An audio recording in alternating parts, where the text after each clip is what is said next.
Yep, I'm smiling right now. Focused and all of that. Absolutely.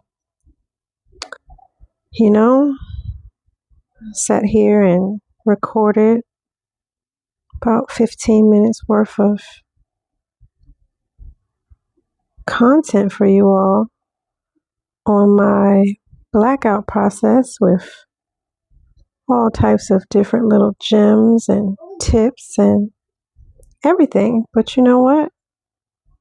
My mic wasn't on. So now I'm doing the voiceover for you. All right. So these markers are black acrylic markers. I got them off of Amazon. If you're interested, the link will be provided as usual. I like to use the black acrylic markers when I do my stenciling and blackout sessions. That's the fat one. I got one that's bigger than that, actually. I have a marker that's bigger than this. But yeah, I like to use the markers because it's actual paint. So when it dries, there's no smearing or anything like that. When it gets wet, I made the mistake before when I was new to this, I did this probably about 5 years ago. I went through and I did my stencil with a permanent marker. I did all my blackout stuff with a permanent marker. I really thought I was doing something. And then when I went to go paint, every stroke of paint that went over that marker, it smeared and it just made my job so difficult. Whereas with these markers, you don't have that issue at all. I have this marker set in black, white, and metallic gold. And if I come across a job in the future where I would need another color, I would not hesitate to buy it. It comes in all different types of sizes. It's about 7 different sizes inside of the pack.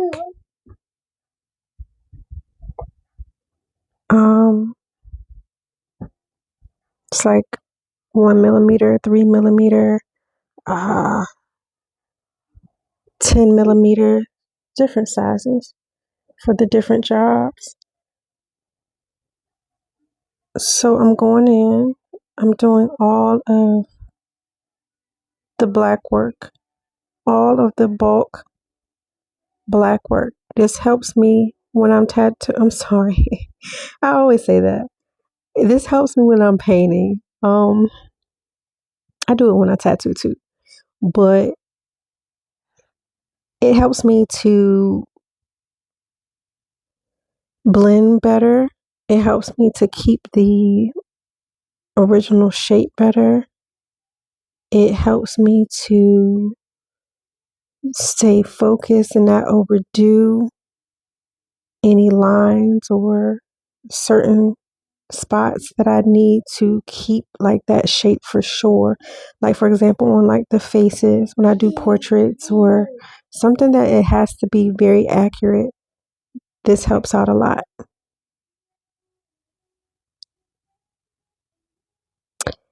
Yeah, I'm looking now, just trying to figure out what I was saying in this part, and this is where I'm talking about the streaking.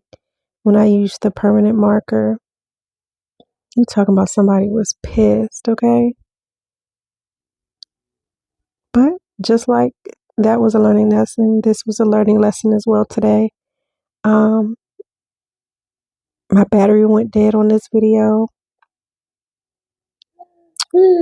These are new mics that I'm using. So my old mics, they automatically power on when I take them out of the charging case.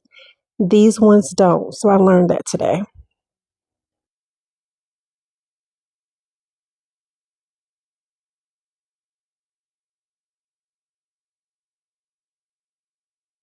What I pointed out right here is that I like using the big blunt marker that I'm using because it allows me to make very clean lines.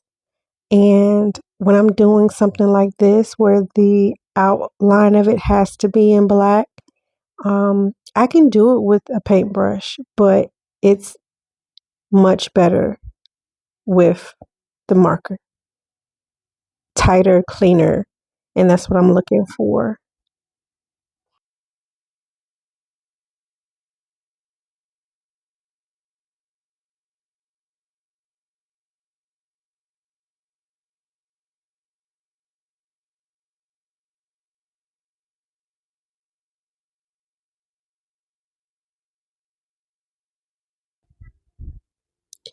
So this is the part that I really wanted to share with you all.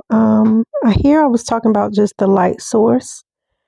The moon is, well, you already seen the placement of the moon, but it's up on the left side of his head. So here we go. The light source is coming from the moon, which is going to be the brightest light on the painting. So there won't be any shadow or a whole lot of shadow right up in the front of him. The shadow is more so going to be right under him and behind him. So that's where it's really important when you do paintings or pictures or any type of art and it has a light source. You want to be mindful of that, and you want to have that be consistent throughout your whole picture to get the best realism of it all. I'm blacking out and freehanding because I didn't put the shadows on my stencil for this reason in particular. I wanted to freehand it so it can just flow a little bit better for me, and not be so stiff by me doing it on the paper. And I left a little space between him or his leg right there and that little open space, as you can see, because that's going to be blended. I don't want that to be completely black because, like I said, it's I'm going to be just playing off of shadows and things in this area. This is where I probably should have just went on ahead and got the bigger marker, but it's cool. Yeah, that's all I wanted to say.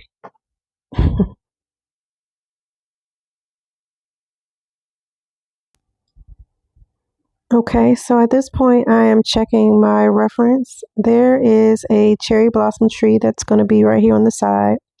And I'm not going to completely black that out, but I am going to go in and mark off like the branches and the main section of it. I don't want the tree to get lost when I end up doing the background work for the night sky, or when I end up doing the ground that's under him or the gravel and the dirt under him. So I just want to make sure I mark this off where I want the dark brown to start for the tree. Majority of it is going to be a lot of the actual cherry blossoms, the flowers and things like that. That's why you see all those little scribbles at the top of the tree. If you notice too, there are a lot of arrows that are on the ground. That part I am still mentally preparing for because it's going to be a little different. It's just going to be an approach that I've never had to really play with as far as all of the arrows. When I say all of the arrows, it's going to be hundreds of arrows. So I'm, again, still tackling that a little bit mentally, how I'm going to do that. I'll probably go online at some point and just see if I can find some references or paint references to help me out with that. And I'm coming up on the last blackout object on my painting rough sketch underpainting process, which is his swords. So yeah, again, I took a little hit with this one because the original voiceover, the original recording was way better than this, so I do apologize. But the next video that I come up with again won't have that mistake, and you'll get the authentic happenings while it's happening. I want to say though that I really am enjoying this painting so far, because I'm getting such Wu-Tang, Shaolin vibes from this. So I know that when I go to actually start painting, I'm going to be playing all of my favorites from Ghostface and Raekwon, and just get in the vibe. And this is going to turn out really, really fire, because I can already see it in my mind. The painting is already done. I just have to bring it to life. So, hopefully you'll stick around and you'll get to see the ending of it all, because it's going to be super, super fire. Super fire. And as usual, I'll leave the floor open. If you have any questions, you can leave them below. Make sure that you come and find me on Instagram at Roxie Did My Tattoos.